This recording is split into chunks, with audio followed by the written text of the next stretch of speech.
علامہ صاحب کہنے لگے تو 12 دن کے اندر بحال ہو جائے گا اگر تو نے پڑھا۔ ایک تسبیح بتاتا ہوں، میں چھوٹا سا تھا، اتنا بھی نہیں تھا، ساتھ بیٹھا تھا، فرمایا 12 تسبیح صبح گڑ گڑا کے پڑھ اور 12 تسبیح پڑھ یا بدیع العجائب بالخیر یا بدیع۔ 12 تسبیح صبح 12 تسبیح شام گڑ گڑا کے پڑھ۔ علامہ صاحب کا ایک تقیہ کلام تو ہر بندے کو نالائق کہتے تھے، وہ نالائق، انہیں کہتے جی سرکار وہ تجھے پھر کہہ رہا ہوں اگر یقین سے نہ پڑھا یہ وظیفہ 12 دن میں فیصلے کرواتا ہے۔ اور فرمانے لگے میری عمر 100 سال سے اوپر چلی گئی ہے، 100 سال سے 80 سال کا میرا تجربہ، 80 سال زندگی ہے،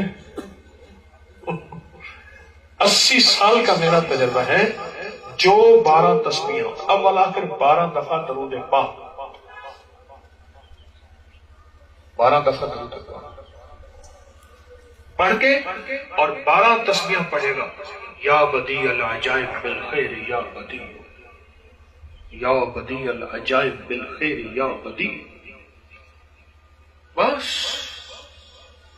اور حقیقتاً میں نے آنکھوں سے دیکھا، اس نے ایک برفی کا ڈبہ لیا اور برفی کا ڈبہ لے کے علامہ صاحب کے پاس آیا۔ علامہ صاحب نے دیکھا، کہنے لگے نالائق آندھا پہ لگتا ہے کم پڑ گئی تھا، لگتا ہے اس کا کم بن گیا ہے۔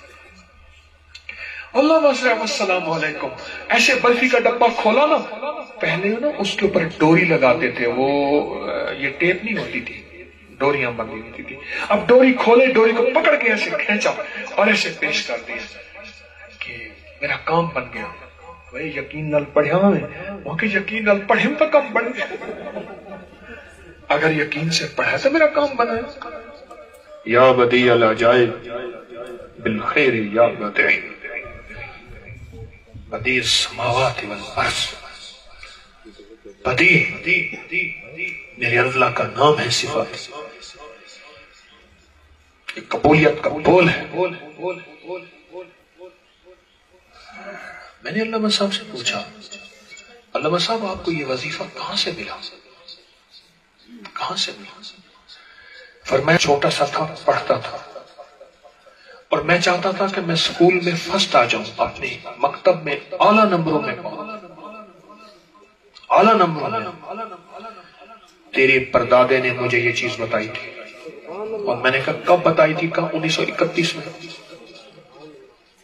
33 میں ان کا وصال ہے، میرے پردادا کا 33 کا وصال ہے۔